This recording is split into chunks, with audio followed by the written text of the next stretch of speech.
Hey guys, thanks so much for watching our video last week on putting up the tongue groove on our timber frame house. First, we want to just take a second to address a couple of your questions. There's so many different ways of doing this type of roof construction, and obviously all different climates you need to build differently.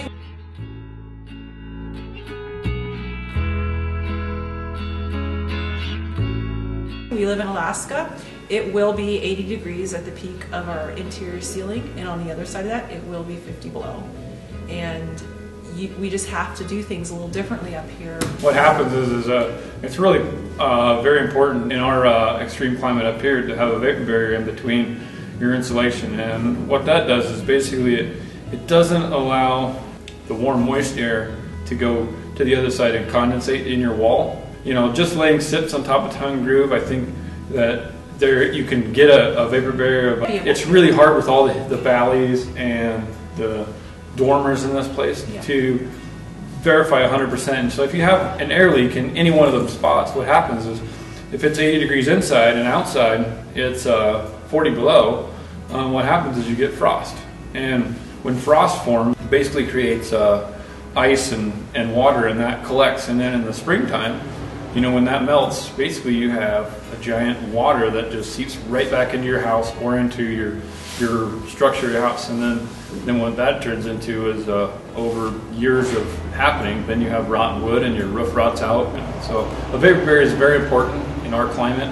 But that said, you could get a vapor barrier with just the SIPs, and a lot of you made that point. It's just that in our extreme climate, we need to know 100% that we have a vapor barrier. There cannot even be the slightest chance that we don't, especially on the roof. And that's why we're taking the extreme cautions that we are. Yeah, somebody asked why can't you attach the tongue groove to the SIPs panels when you're installing it. You can. I think people do it, and it's on a much smaller version when you actually do the whole roof at one time. But this had to be put in place in panels, and so it would be really hard to put the tongue groove and to make it all match and fit together, and so it's a lot easier to put the tongue groove down. And there's 8 valleys in this house that we're building, so it's very would have been very complicated to do it that way. We chose to use 2x tongue groove over 1x tongue groove because in our particular instance it saved us money and it made an easier installation process for us. We signed a big sign of relief to have this whole side of the house dried in with the grease ice and water shield up. But if you remember, this entire bonus room here where we saved some money and didn't add the tongue groove to it, that is just getting soaking wet from this super rainy summer. So this week our big push is to get all of the SIPs up to insulate the ceiling. Roof SIPs are just like the wall SIPs. They're just foam with OSB sandwiched on the outside and the inside, and they're pre-cut to fit the roof. We have 12 inches of foam, so it's an extremely it's like this thick of foam insulation. So an R60 roof on this house. We have to have a well insulated house because we wouldn't be able to afford to heat this place. SIPs are just going to go up directly on top of the tongue groove. So for putting up SIPs panels on the outside, we had to have a boom truck, a couple guys on the ground actually prepping panels, and we put a few together. You really want to do as much as you can on the ground because it's such a steep roof. So prepping the panel is very time consuming. You want to start all of your screws, chalk line all of the beam locations.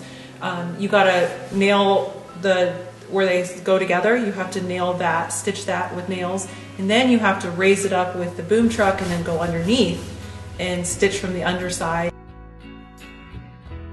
There's some caulking that's got to go in on the seams where they join together with their splines that go together. It's a very slow process, and then once that panel is ready to fly and it gets up on top, it's got to be maneuvered into place, and then it's got to be screwed off. So it seems like it's taking forever, even though stuff is happening really fast. Yeah. See, the roof happened this fast. It was just a matter of screwing the whole thing to the roof, and that was that. That's your insulated roof. So we had to work over the weekend, but story of the summer. But it feels really good to be at this stage, and we are really excited to get metal up and have this house completely shelled in on the roof. Thanks so much for watching our video series. We've really enjoyed putting these videos out, and especially thank you to those of you that are subscribing and commenting. We hope that you're enjoying the series as much as we are, and we'll see you next week. See you then.